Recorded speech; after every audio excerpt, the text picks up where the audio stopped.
Hello everyone, welcome to another episode of the BigFooty Cricket Podcast. With the return Ashes tantalisingly close, we're kicking it off by analysing Australia's team for the first test in depth, giving our thoughts, worries, hopes and dreams for the squad of 12 before we play the prediction game and give our tips on who's set to perform at the Gabba. We'll be giving our thoughts on the Ashes test by test from here on out, so thanks for listening and please enjoy.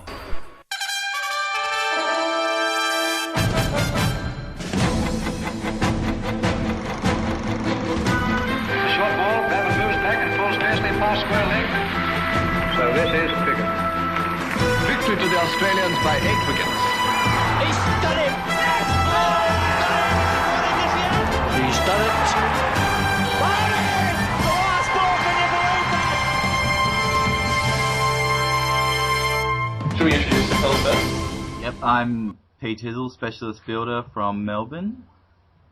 I'm Cooksen and da da da da da da da da da da da da da. I thought it was going somewhere, but it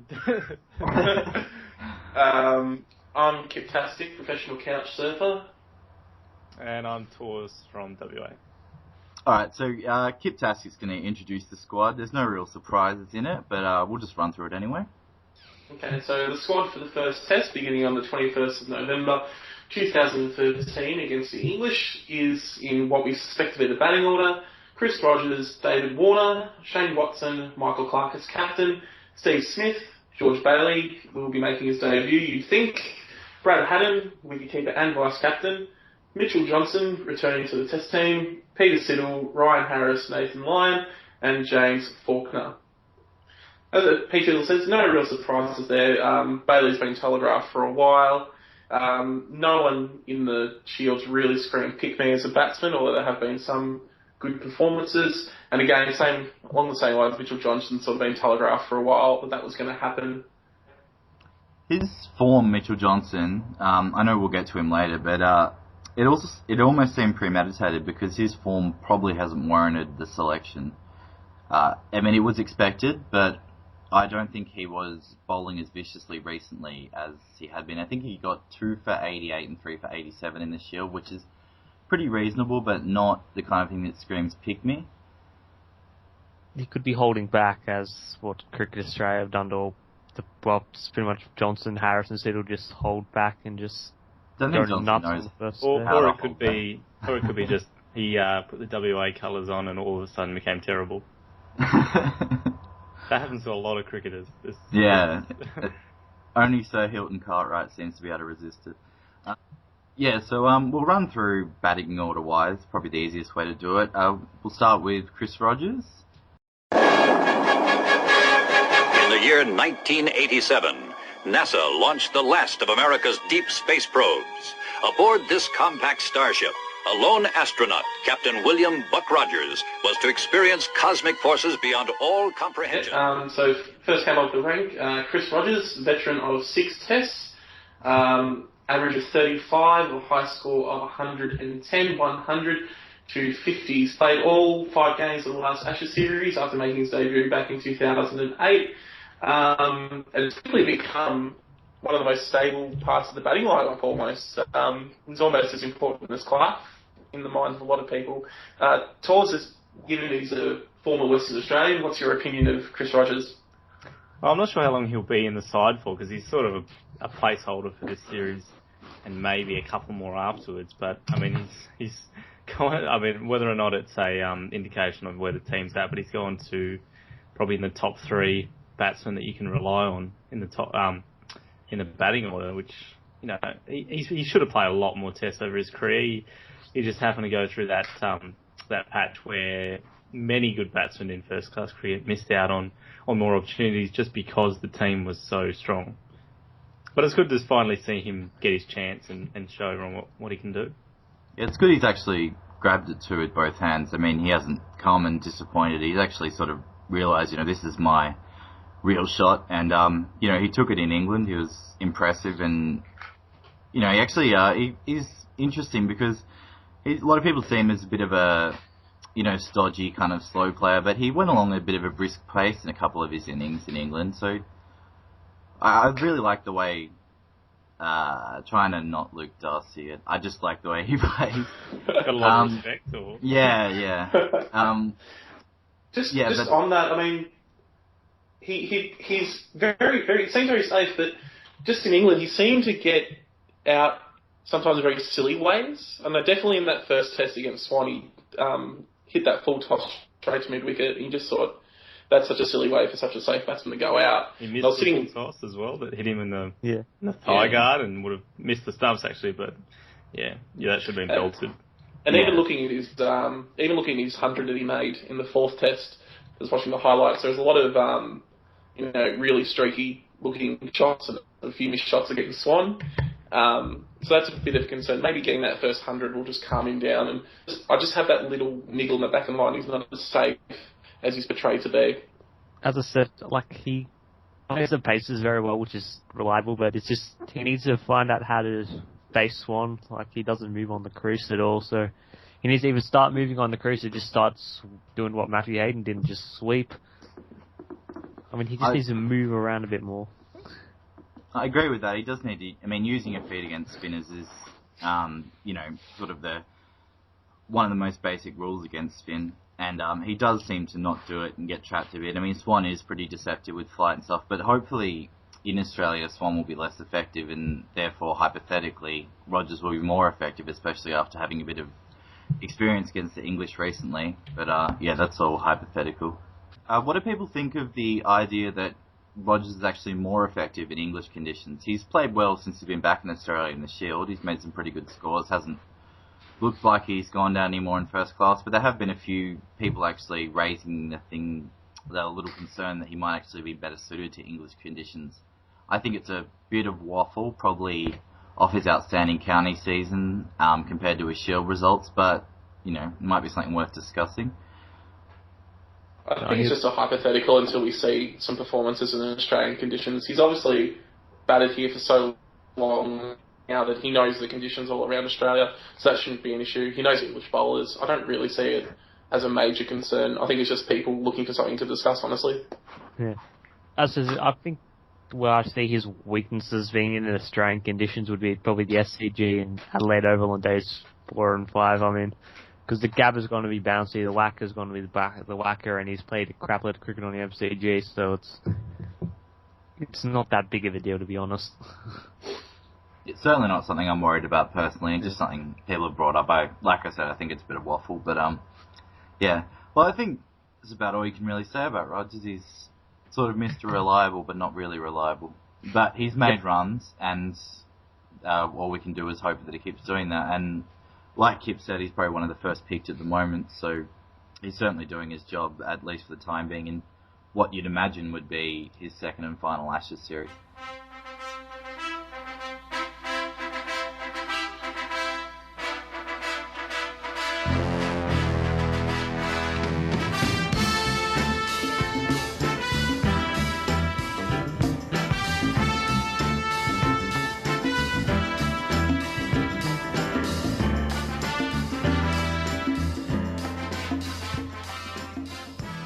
So next up, the yin to Rogers' yang, David Andrew Warner.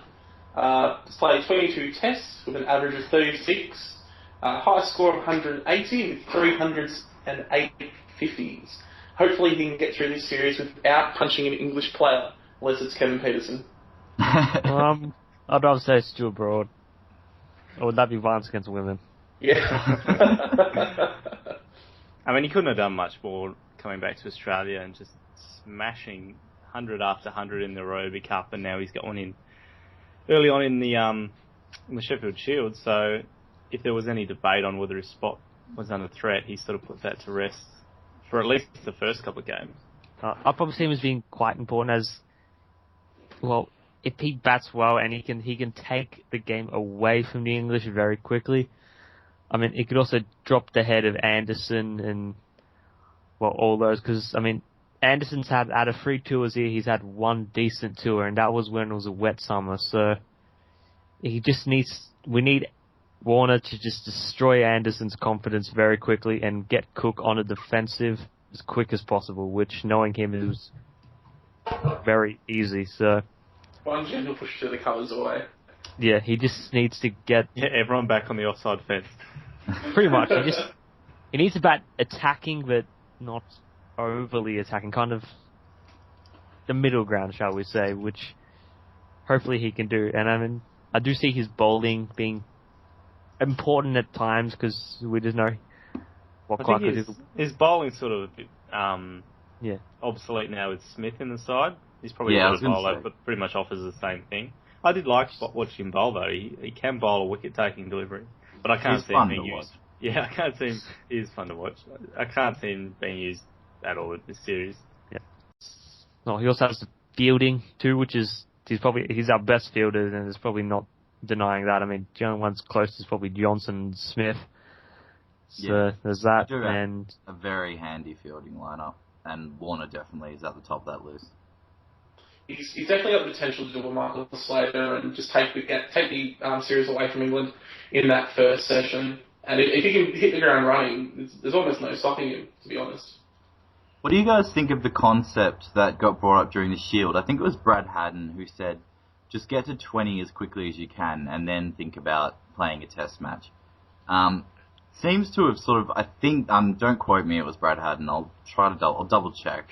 But somebody did say that to him, and he took that on board during the Ryobi and the Shield, and it does seem he just rushed off the mark, and then he seems to play his shots and be a little bit more calm, although it's difficult to see on North Sydney Oval, him being calm at all. But I think it's an interesting concept, because he does get bogged down sometimes around that 10 to 15 mark. And is that what Haddon was doing when we were 5 for 15 in South Africa? Down the track? Got to get to 20. Well, it would make sense, actually. It would make sense. The problem is that... Sorry. Picturing he's just there. Fist bump after the over, and he's like, keeps just saying 20 over and over. Just wondering if he can hit 20 off one ball. Just trying to envision a way you can do it. Hey, this is the guy that tried to hit a free ball, a free hit from behind the stumps off Ashgar. Poor Han. He'll find a way. I think Warner probably has the strength and the confidence to do it, whereas Haddon, just every time you think of Haddon going for it nowadays, you go back to the 5 to 64, him advancing down the wicket and just getting out. We made 45 in that inning, so 5 to 60 probably not right. But oh, did he? I think that was the game we made 45, but yeah. I guess it's just it's easy to take things out of context, I guess. Yeah. But well, I guess that shuts up that argument.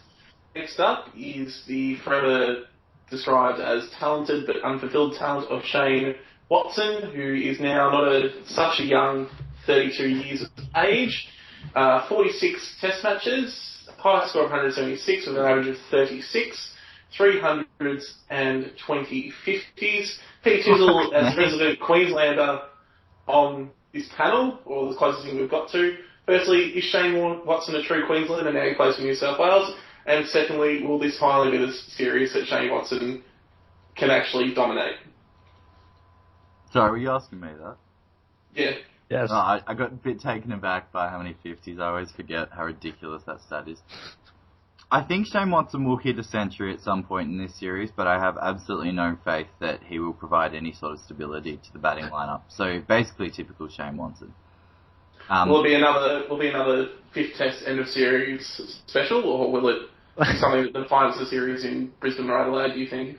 I really hope that he does do something defining, but I was really impressed with how he went about it in India when he was injured, just copying all that shit and going out on one leg, and I don't know, it was a very sort of staunch, good look for Watson that I hadn't really seen. It wasn't sort of the kind of smarmy, getting out stupidly kind of thing. I mean, he got out, but just the aggressiveness and sort of the hunger in his face was impressive to me, and I'm hoping that he takes that over to England and over against England and kind of realises that this is probably realistically his last Ashes, considering he can't seem to stay fit and he won't, if he's not going to be able to bowl, which seems more and more likely after this series, hopefully he can bowl this series, then, he's going to be looking at retirement sometime soonish, or at least being banished to the IPL.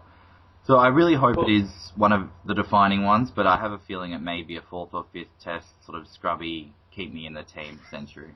Yeah. His bowling's really declined in terms of its penetration. The last time he was really a guy who could run through a team was that match that Torz was talking about, the crazy 45 all-out match where he took 5 wickets against South Africa and ran through them for under 100. And since that, and he got injured and missed that summer, he's been a very, very strong containing bowler. He's just not been able to get wickets like he used to. It's quite useful to have that containing bowler, and it'd be very useful if he can bowl that way when we've got Mitch Johnson in the team. But his bowling has declined. He literally, in the last couple of years, in that respect. He literally hobbles up to the crease now. It's hardly even a run up. He's the replacement for Michael Hussey and Rob Quiney, essentially, nowadays. The way he sort of jogs up to the crease and just throws it down gently at 120. It's difficult to get away, but, bowl a lot of maidens. But yeah, he doesn't have that ability where, we're completely stuffed, alright, bring Watson on, he'll do something. You can't really rely on that anymore. Well, here's pretty much what I want from Shane Watson for the series is, 1, not to waste referrals, which hopefully should be good. Never going to happen. Yeah. They get replenished after every 80 overs, so maybe he can actually bat, the length.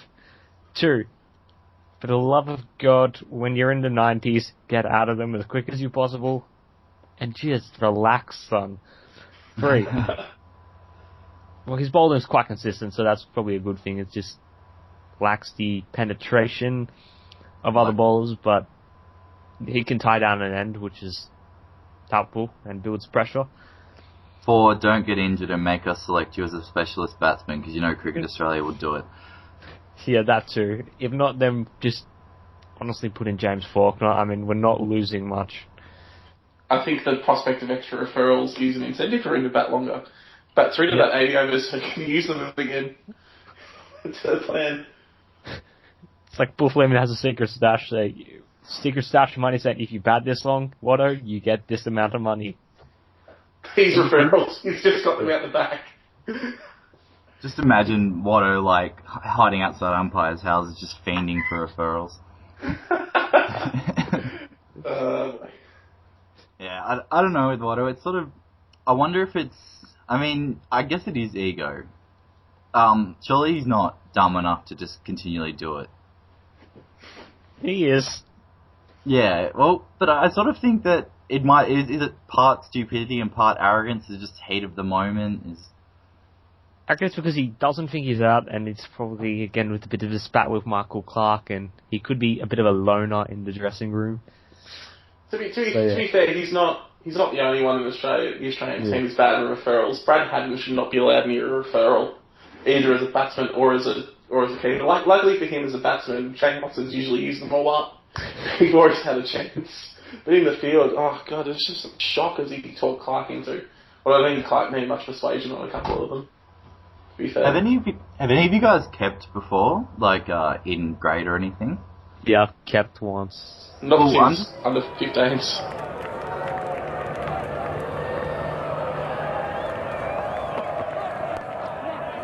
Oh, good shot.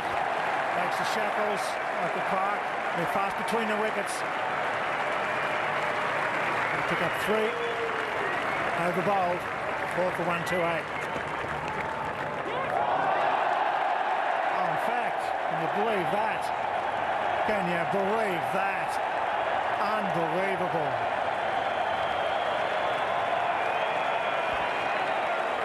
Devon off it. Next up, will most likely, unless he does decide to stay at number 5, be our fearless leader, Michael John Clark. Veteran of 97 test matches, so all going well. He should play his 100th during this season. Highest score of 329 out, which I was lucky enough to be at, an average of 52, 2400s and 2750s, so a much better conversion rate than one Shane Watson. Cooksen, what is your opinion on Michael Clark's captaincy, and is he the best leader for Australia? well, he's the best leader for Australia. I mean, tactically, he's all sharp on that. I mean, you could debate the man management thing, but that's something you really got to grow into as a captain. And to be frank, he had kind of weird ways to start out as captain with the Argos report and all that, with having 100 different opinions for Cricket Australia instead of just letting him be him. I mean, with Buff coming in, that probably would make it easier for him to be captain.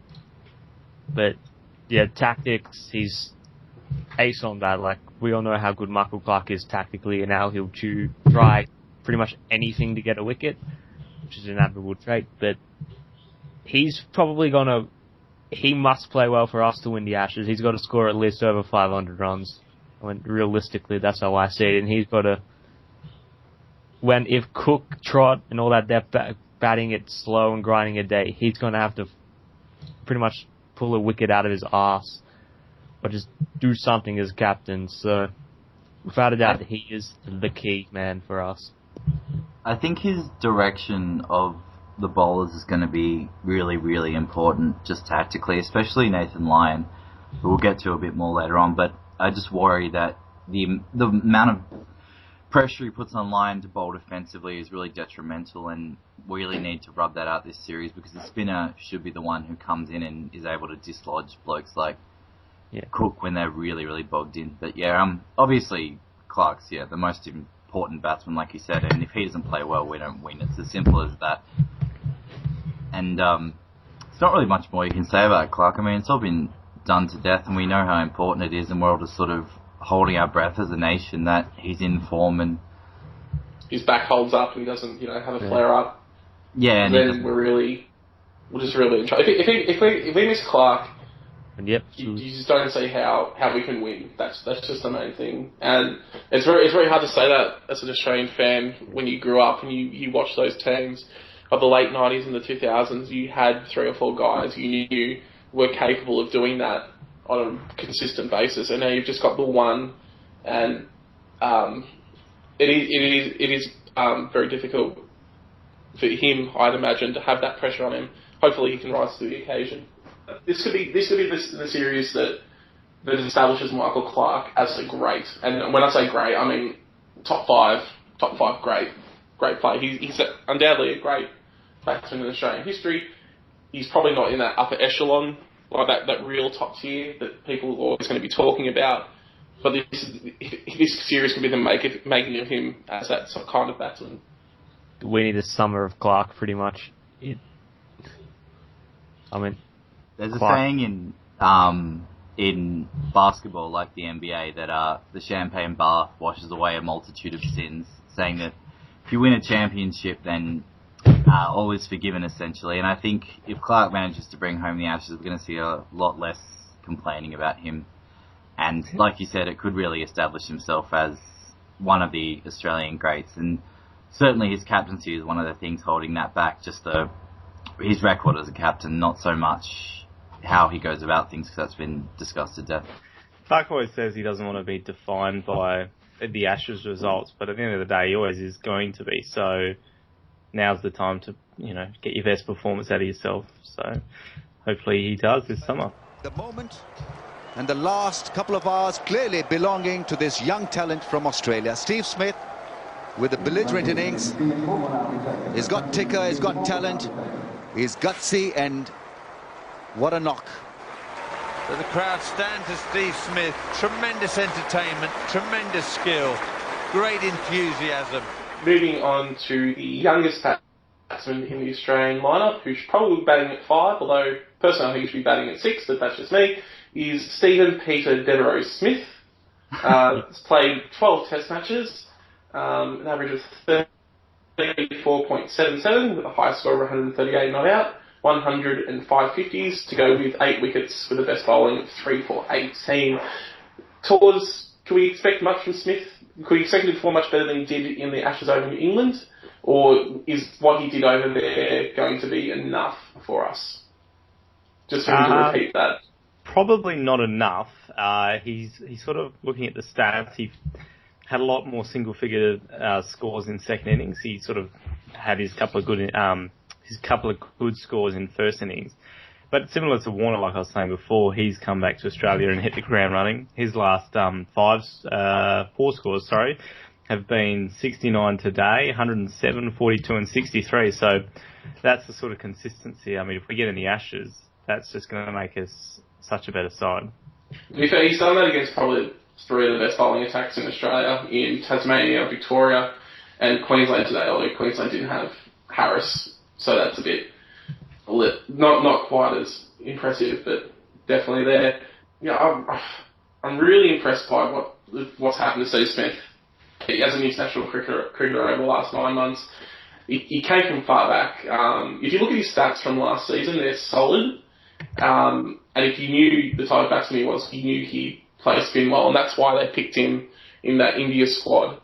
But just to see the difference, and the English fans probably would know the difference better than anyone, because the last time he played Test cricket before this year was against them. He's just a completely, not completely, but he's much more confident and stable batsman these days.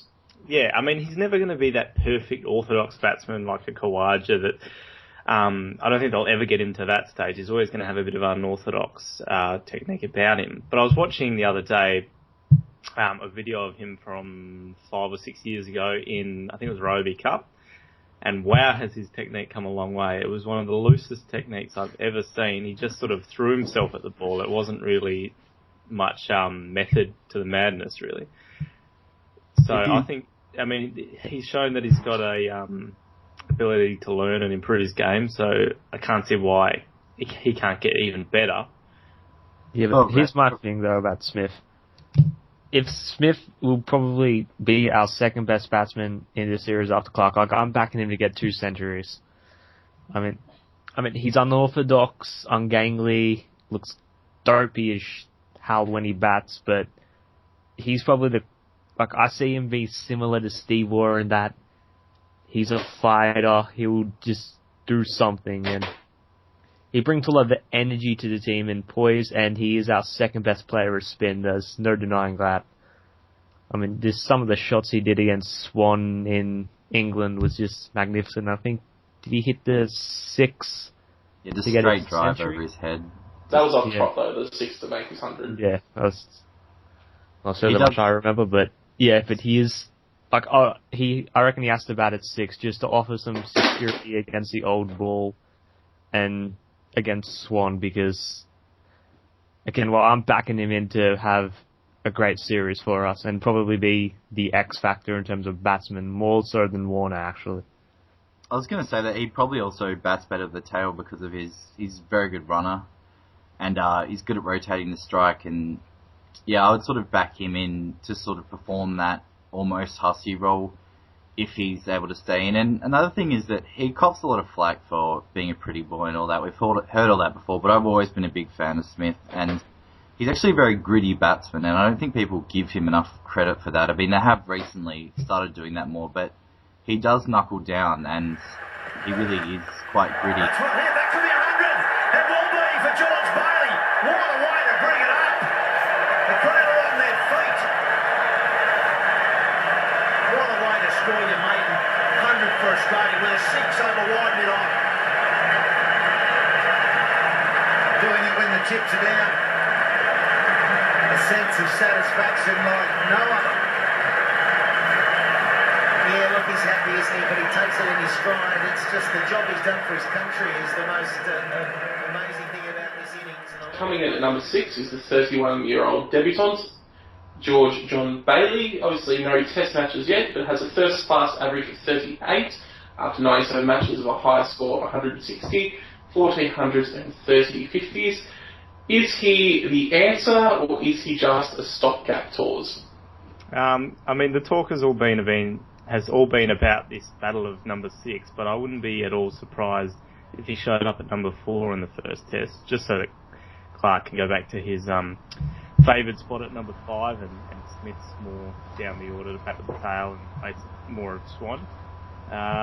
He appears to have the ability. I mean, you'd be hard pressed to find anyone in better form, just in cricket in general.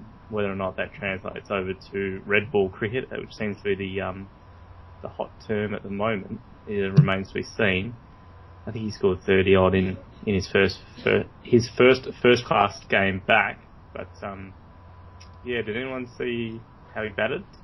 Did he bat sort of similarly to how he did in the one day? I know it was close to a runner ball, but he faced Harris, and Harris gave him a bit of a working over, and that's probably the concern that Harris is a great bowler and would give any batsman a working over. Given that we're going to be facing bowlers of the quality of Anderson and Broad, you want him to be able to perform well in that situation. And he didn't perform horribly, but he didn't pick me with his batting. But yeah, I agree he's the right option at this time. If you don't pick him now, you're never going to pick him. Basically, so I was just going to say, what happened with Bailey was that he got worked over by Harris and wasn't out the evening before, but in the morning he got out straight away to Harris, as far as I remember. He was looking sort of all over the shop to Harris, and then in the morning he didn't really get back up from that. He just felt a bit. I think he's in a hard position that the expectations are so high. If he fails in the first innings, people are going to be calling for his head straight away, unfairly. But I get a feeling that it won't take long for people to turn on him if he starts performing badly. Yeah, I probably would agree. It's like, he's probably debatable, but he's the best option we have available at the moment. I mean, and pretty much you also bring leadership and a sense of calmness to the group, which is also quite good, but yeah, we're just hoping that he can just get some runs, just have a nice standards, maybe 50 or 60 in the first innings, just get some partnerships going, then he could build on that. So I have hopes for him, but again, it's more the expectation that hopefully he can just average, say, 60 odd or something like that, and just some runs. Just a lazy 60 against Anderson and Broad. I guess the big concern is his offside play. I mean, we saw in India especially how easily he could hit over the onside, but it's not going to be like that in Test cricket. He's going to have to play outside the off. He's going to have to let balls go. He's going to have to pick the right ball to play, pick the right ball to defend and attack. And the question remains whether he's going to be able to do that at Test level. And you can say that about any batsman making their debut, though. But when you're 31, you've probably got to get on top of that ASAP, instead of when you're, say, 21 or something like that. Do you guys think the batting position actually came into play? Because they were obviously looking for a number 6, and I think the idea would have been, if Doolan came in, that he would have gone to 3 and everyone would have shuffled down a spot. So do you think perhaps that was part of the reasoning, as well as, of course, Bailey being in sparkling form? But if it was a 50-50 thing, do you think they would have picked Bailey as a 6 as sort of a preference to putting a new batsman in at 3? Yep. I like what Doolan's done over the last couple of years, but it's still not. It's not a massive weight of runs that makes people sit up and take notice. Yes, he scored that 160 against South Africa, but it was flat as anything pitch. And from what I remember, Sane and Philander stopped bowling after he got to 50, and they just bowled the spinners. Well, Hashim Amla had a bowl. I mean, it's that's it. His 100 against New South Wales, that was a quality 100 on the last day pitch against Nathan Lyon and Doug Bollinger and people like that. That's the sort of innings for his class. And I think he'll get his chance sooner or later. It's hard to see Shane Watson getting through a series, and he's the obvious replacement as the number 3. But yeah, I think just Bailey's international demeanour, the fact that he's an experienced captain as well, seems to be a nice guy, and that team in India, I just think that having Bailey in at number 6, you've got to pick him now. He's batting very well, even if it's not quite red ball cricket. He's seeing the ball well, he's striking the ball well, and he's the sort of guy that's going to make the team environment a better place. I don't know if any of you watched any of the videos that they made while they were over in India, but the team just seemed very relaxed, very happy when Bailey leading them, and he can bring that sort of environment to the Australian Test team, then they should perform better. DRS. Yeah, good point. And then, of course, Brad Haddon. I'm sure Brad Haddon won't want to see that replay ever again. Mr. Dancer himself. At number 7, Australian wicketkeeper and vice captain, everyone's favourite, Bradley James Haddon. 49 tests so far, so he plays 50th against England in the first test. Average of 33, high score of 169 with 300s and 12 50s, and he's got 198 dismissals. So he's averaging about 4 dismissals a test, which is quite good. He came back to the team, obviously, for the Ashes to provide some experience. He was a guy to help Clark out, and as I found out when I met him in England, he was also there to keep an eye on Dave Warner. His batting, other than that first inning, other than that first test, it didn't set the world on fire. But his keeping definitely improved as the series went on, and he was very, very strong in that area towards the end, even though he did drop a couple early. But again, it's probably his last series, like we talked about with Watson and Rogers as well. It's probably his last series against England. He wouldn't have won. He hasn't won one, so he'd be really keen to win one. But yeah, there's still questions about Brad Haddon, obviously, in terms of batting and obviously keeping. Well, lucky we have a ready-made replacement in Ryan Carter's. Well, Peter Neville hit 74 today, so that's handy. Who's actually got the gloves in that game? Neville, I'm pretty sure. Yeah, he should do. He's just batting at 8. How I see Haddon is that he's got to be good at keeping in this series. Like, he's got to take some half chances because, well, as we know, the English batsmen, they will be stodgy, defensive, and is bad shit. So if they give half a chance, we need to snap at it and just take it. But his batting, his batting needs to be important. Like, he just needs to get, say, he needs to support the top order if we're having a good batting day, and that's few and far between getting quick fire, like 30s to 60s. But if we're up to shitter, then he needs to knuckle down, and he needs to get some serious runs and not bat like being 5 for 15 in South Africa. So yeah. We need Brad Haddon, not Bad Haddon. Yeah. He's unfairly maligned. He's had a decent career. He's got a few very obvious brain explosion moments. Like we've talked about South Africa a lot. We've talked about some of the drop catches. He's had a very solid career. I don't think Brad Haddon gets the respect he deserves sometimes. It's probably hard following out Gilchrist. Yeah, exactly. Yeah. I mean, everyone would have suffered. But yeah, it's probably his last series. He's talked about going on to the World Cup, but I think this should be his last Test series in my mind. Especially if Bailey comes through. If Bailey comes through and can be that calming influence on the team, then the raison d'etre for Haddon being in the team in the first place goes out the door, and you can just judge him purely as a keeper and a batsman. And I don't think he's going to quite be up to the standard required. So we may be looking at it, finding the next keeper, whether that's Wade or. Why? Yeah, well, he kept him in India. Yeah, it took a screen. You're right. I just want to say, down the line, I do think Haddon will be remembered better than he is currently. I think he will be looked at fondly in retrospect far more. It was like when he did for a while there. It was when we had Wade in the team, and everyone was like, "Come back, Haddon, we still love you." But then he came back and dropped catches, and we're like, "Who were you again?" Like Wade would have caught that. Yeah. Alright, so who's our number 8? Yep. Johnson. Well, that's got to be very close indeed. That's out. I reckon it's out LBW too. Swung it back down the line, and I reckon Trot's right in front. He doesn't even look for a review. That's plump. Yeah, he almost walked for that one. Johnson really with his tail up now. And the good news is he's getting that ball to swing back in a bit to the right-hander. The one that got Cook, the left-hander, swung away from him.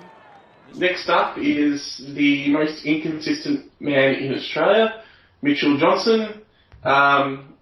Born to a crazy mother on November 2nd, 1981. He's played 51 tests, taken 205 wickets at an average of 30.9 with an economy 3.35 and a strike rate of 55. He also has some wildly inconsistent batting with a high score of 123 and an average of 21.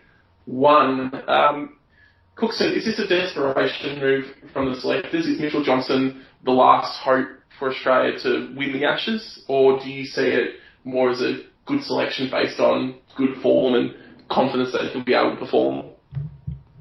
Well, it's probably half and half, really. I mean, he's in good form, but let's be honest, all the other fast bowlers are injured, so, and he's rarely injured, so that's, well, he's not injured, so that's probably a positive for him, but I'll pretty much say this about him. If Mitchell Johnson bowls well, we win the Ashes, pure and simple, and if he bats decently, like, I mean, let's not joke around here, I mean, he's probably, like, how many times has he been stuck on the 90s in the past 12 months? Like, I kind of like a good, he's been stuck on a couple of times, yeah. Yeah. I mean, let's be honest, he's a better 50 to 100 ratio than Shane Watson. I mean, for all we joke around it, let's face facts. I mean, for all we insult him and all that, he still averages damn near the same as Anderson and Broad, who are considered to be the better bowlers. So, have no doubt he is the most dangerous bowler on both sides, and if he bowls well, we win the Ashes, pure and simple. I think his figures are very misleading because he might be a 20 average bowler one day and a 40 average bowler the next, rather than being a steady 30. But I do think, he's definitely international number 8, and I do think Cooksen pretty much sums it up. If he bowls on fire, it depends if he's going to bowl like he did, looking at the last Ashes, if he bowls like he did at the Gabba, then we're stuffed. If he bowls like he did at the Wacker, then we're, cloud 9 basically. Do you think the English are scared of him? Do you think there's genuine fear that of what he's capable of, and that if he does, take one or two, dangerous wickets, breaks a few fingers, that they could start to get a bit more worried and jumpy, and that'll affect the rest of their batting against the other bowlers? Yep, I reckon secretly, as much as they say, he bowls to the left, he bowls to the right, that Mitchell Johnson was a something like that, but deep down inside, they know that if he's on, they're pretty much, because he can destroy them. I mean, let's face it, I was there at Boxing Day first year, he got I think 2 or 3 wickets, but he pretty much sent 2 of the best Sri Lankan batsmen to hospital and just destroyed their innings. He was great that game. That caught and bowled he took was just amazing. Yeah. He can either get him out or he can knock him out, so that's pretty much it with Johnson when he's bowling well. It's the sort of series where we're going to need his batting as well. He's going to be probably batting at 8, so he's going to be in some tough situations most likely, and his inconsistency has plagued him all of his career. He's a better batsman than someone. His interesting stat is his duck ratio from innings is 20%.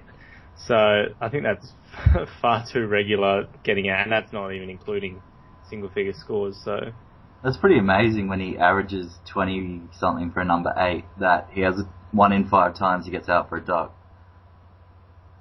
It's just he's watched his unwatchable one moment and just brilliant the next. I mean, his batting's much like his bowling then, really.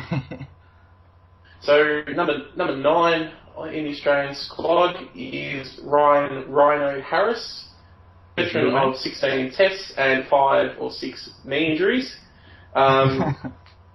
71 wickets at 22, the best bowling of 7 for 117. Economy of 2.88, a strike rate of 26.2, and a high score of 68 not out. Do we win the series if he gets through 5 tests, PTizzle, or do we need more than just that? I think if Harris gets through all 5, it dramatically increases our chances. When you don't see Harris for a while, it's easy to sort of put him in the back of your mind as the bloke who isn't going to come back. But when he does come back, you just realise how much you miss him, and just how much of an excellent bowler he is, and how much of a shame it is he hasn't got to play more tests. But I really, really hope, I think if he plays 3 tests, it'll be a good result for us, but I think we're all praying for 5, because if you're talking about Mitchell Johnson possibly scaring them, I think Ryan Harris already scares them, and that's he's really going to be one of the keys, especially with all the injuries we have currently. I'm not confident in him making 5 tests. I think 4 probably is more likely, because they've already talked about I think it's resting Hazelwood from the next Shield game so that he's ready to go for the Adelaide test. Well, like Hazel I said, got injured 3 as well, though. That's the thing. Yeah. So like I was saying, 3 is a good result. I mean, we'd be praying for 5, but 3 would be realistically what I would expect and what I would accept and would be reasonably happy with. It probably depends if someone like Pattinson is able to come back fit. You'd feel a bit more comfortable with Harris missing maybe if Pato came back fit and firing. I know it wasn't his best in England, but his potential best is probably maybe not quite as good yet as Harris's, but a very good replacement in that respect. I mean, let's be honest, we don't really have to say much about Harris. It's just that we just hope he can just get through test matches. I mean, his knee's stuffed, essentially. It's pretty much similar to what Andrew McLeod got or something like. It's like knee on knee or something like that, and it's just, or burn on burn. It's just, we know that every test out there, he's going to bust his balls out for our country, so let's hope he can do what he does and just... And just quickly, he's no mug with the bat either. I mean, I think he doesn't weaken our tail end at all. We don't really need to bring it up too much, but if Mitchell Johnson does happen to have one of those 1 in 5 moments, then I think Harris is, he has a reasonable technique and able to stay in. So I think that's another handy bonus. Of course, it's nothing compared to his bowling, but I think it is worth mentioning that he's definitely no mug.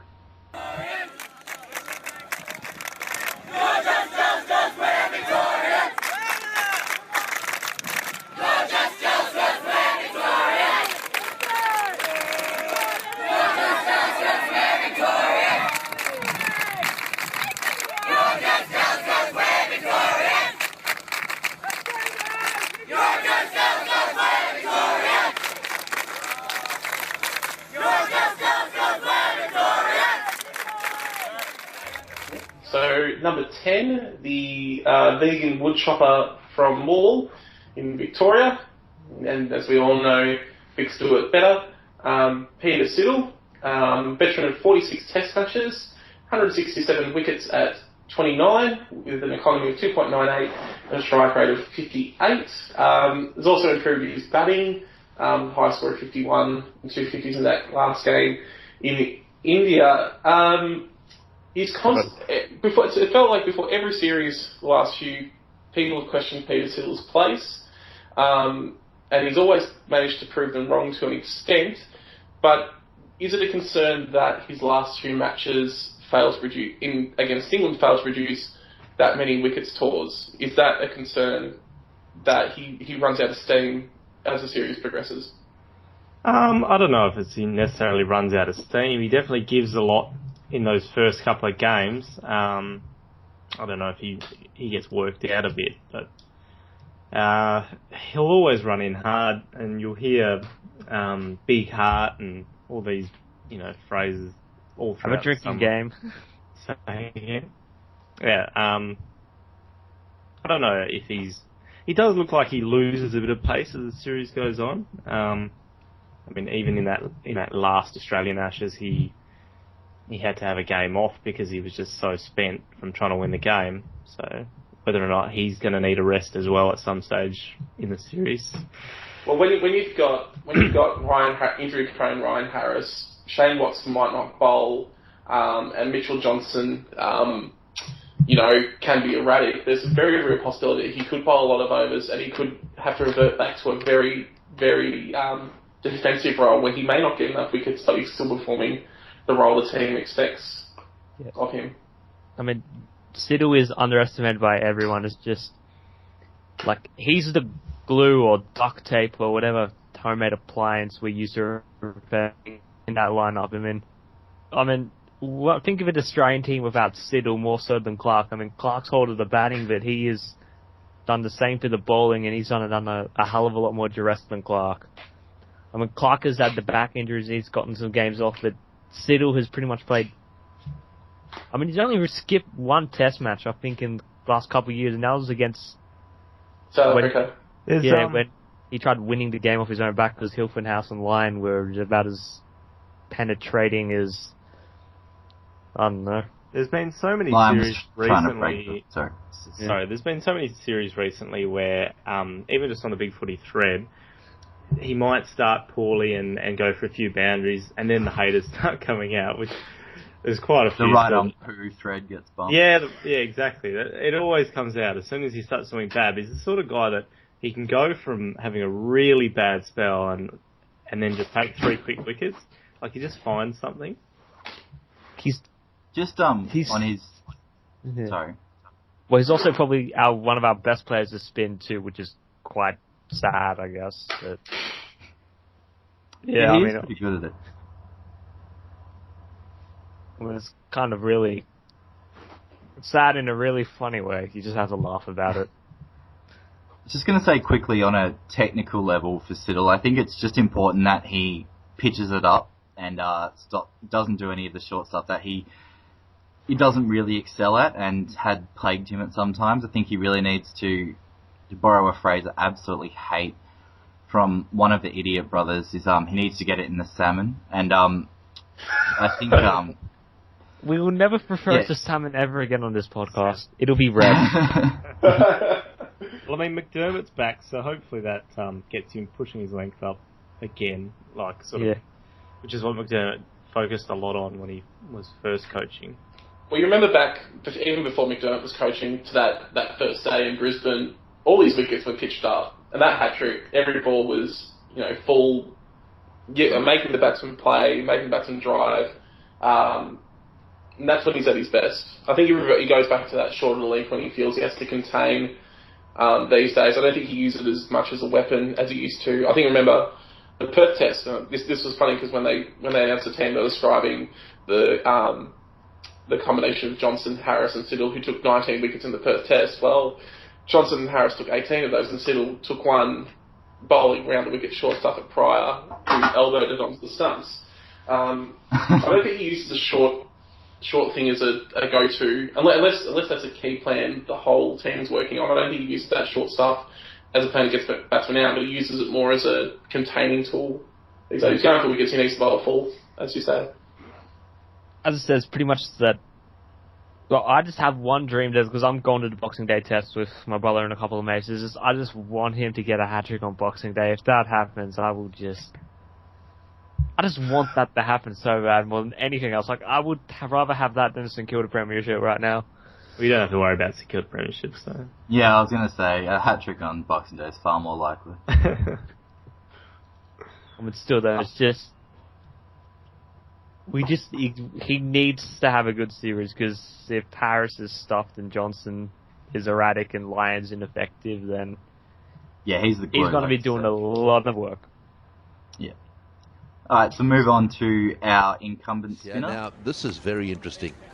Nathan Lyon, the off-break bowler, looks to the heavens as he's about to bowl his first over. The spin option for the team, whether he's picked is another matter, knowing these selectors, is Nathan Lyon. Played 25 tests, 85 wickets at an average of 33 with an economy of 3, strikes once every 65 balls, and can be a stoic lower order batsman with an average of 13.55.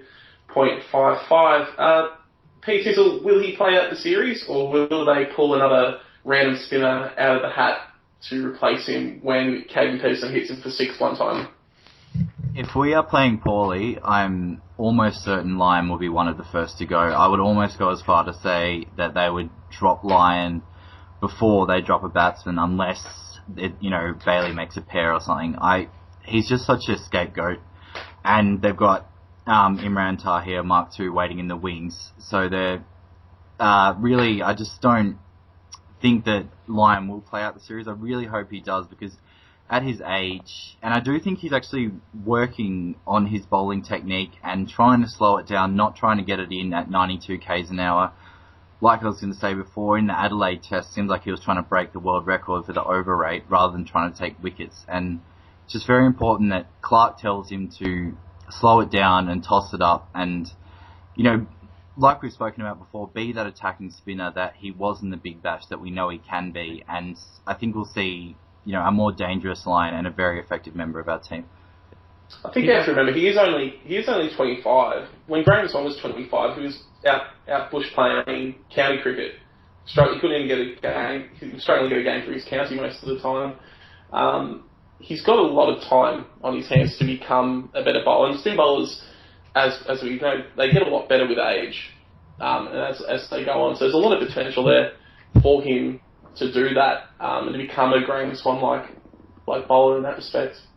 Here's what I want from him, though. I just want him to flight the ball up. Like, that is essential. Pitch it up, get some revs on it. That's another crap term.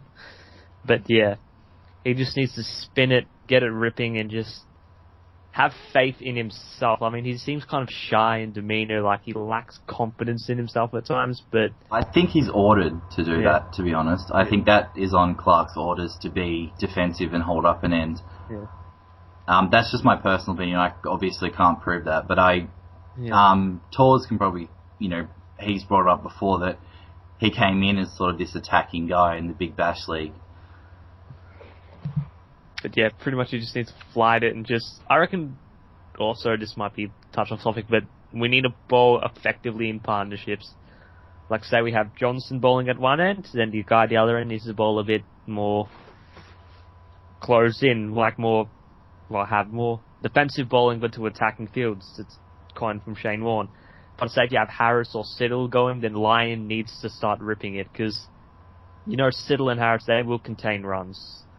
I get a feeling Johnson's only going to bowl spells of maybe 4 or 5 overs at a time. They use him as more like a burst bowler for most of this series. Similar to how Clark used Pattinson in Chennai. I think it is how he used him for 15 overs a day and all of them in 3 over spells. So I reckon burst bowling, but how I see it is just he needs to line his ball effectively in partnerships and get the flight going. I was just going to say, nothing delivery. You must be shattered that you're going to the Boxing Day test because you're going to miss out on the revometer. They're not going to have it at the stadium, so it's going to be terrible. Once you get in the red zone, you're just guaranteed to get a wicket that over. So, Cooksen, we'll call you. We'll call you from the front of the team and let you know how many revs are appearing on the ball. Don't worry. They'll be selling a little machine out the front of the MCG that it I'll lights bring up after every ball. Tells you how many revs. Bring binoculars. Yeah, just put the binoculars. Just look closely at the ball. James try to work Faulkner it out. became the 17th player used by Australia in the series, but there was a familiar feel in the opening overs. Oh, gone outside edge. Finds his length, finds his line under. The final member of the squad is James Faulkner, veteran of 1 test with a high score of 23 and an average of 22.5. Took 6 wickets in that test. Admittedly, a lot of it was from the English slogging, but that shows what a quality bowler he is in one-day cricket. And as we saw in India, he's performed quite well, scoring 100 and taking some crucial wickets. Cooksen, do you see any way he gets into this first test team, or is he just 12th man for this test and maybe for the rest of the series? I really don't see him getting him in a team with kind of a couple options, like either Watson goes down or Johnson goes down, but if Watson goes, probably Doolan comes in. Like, if Johnson goes, he comes in. I mean, but yeah, I suppose he'll be 12th man for the series in the Brett Lee role, as I'll probably say. But again, what I like about him being in the team is that he will be a fighter from in deep, and he's not going to take any shit from the English, and that's always a positive sign. He'll snarl at them, he'll growl, he'll just get angry, and it's the typical Australian fast bowler who we have kind of missed. I mean, let's be honest, we've had kind of happy fast bowlers, which is just soft. I think ideally he wouldn't play because he's a couple years off, but I wouldn't begrudge him if he did. Do you feel he's not quite there in either of his disciplines to justify his place, PTizzle? Well, he can't bat at 6, and I don't think he's a fully effective third seamer just yet. I think he will be. I rate him very highly, but he lacks penetration, maybe a little bit of pace.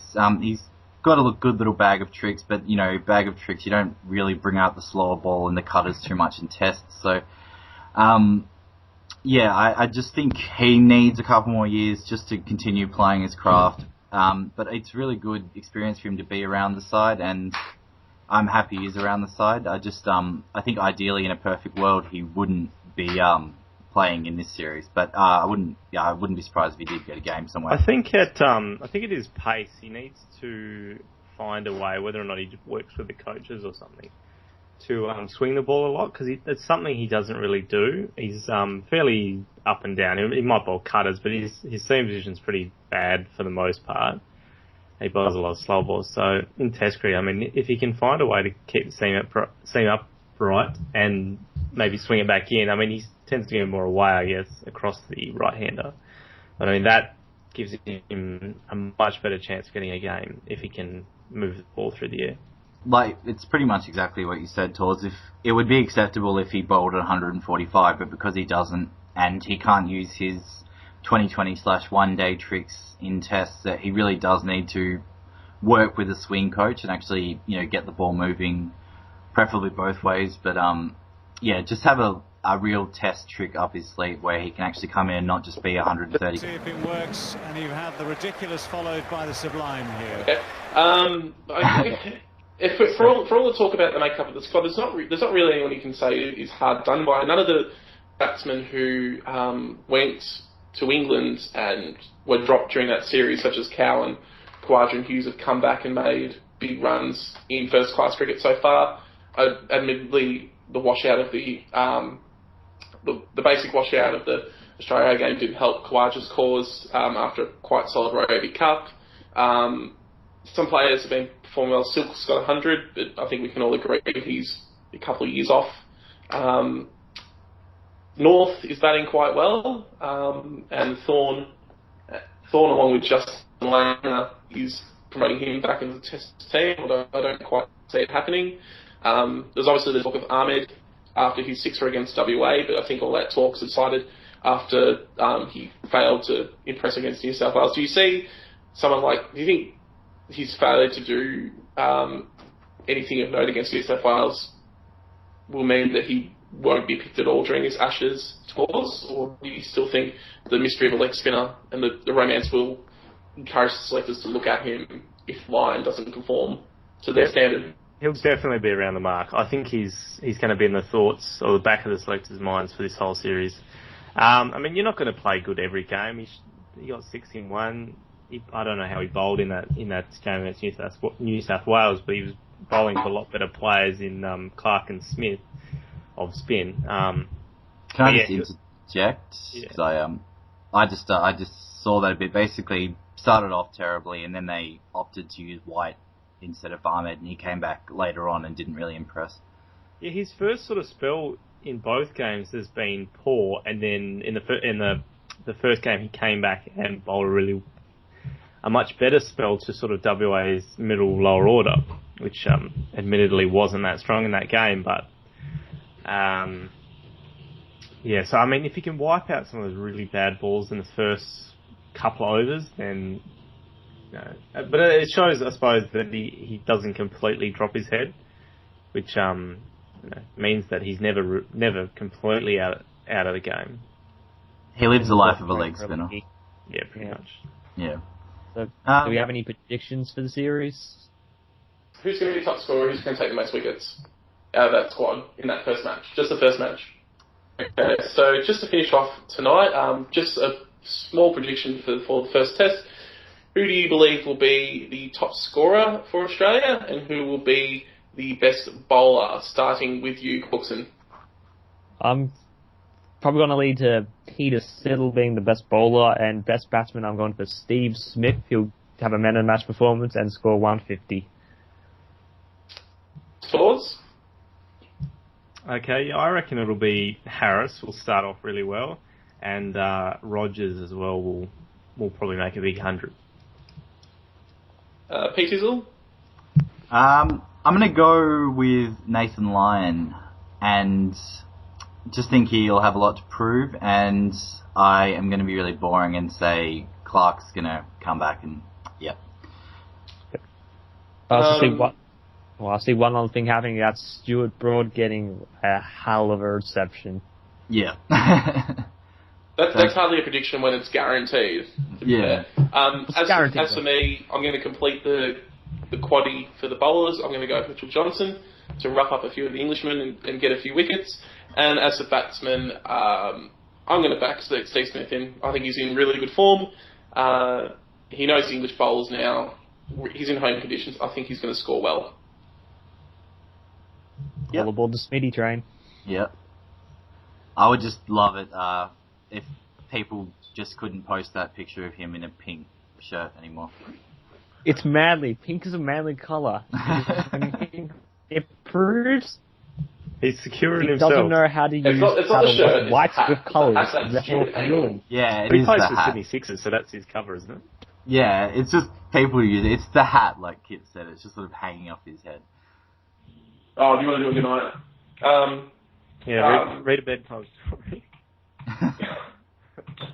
Once upon a time, there was a batsman called Cook, and he was so boring that he put everyone to sleep. The end. You don't even need a book. You just put him on. Put a video of him batting. Yeah, that's not a fairy tale. That's a biopic. If you want to see the most boring highlights ever, get that Jordan Silk 100 from the Sheffield Shield. Basically, all his boundaries are chances, and all of a sudden he's like on 50, and then he swaps over. He's still on 50, but he's faced 300 balls. Listen, I've watched Alistair Cook bat, and I've seen the very worst of Ross Lyon coach's team. Alistair Cook is the most boring thing in the... Shoot, son, be aggressive, have some flair. It works for him. It works.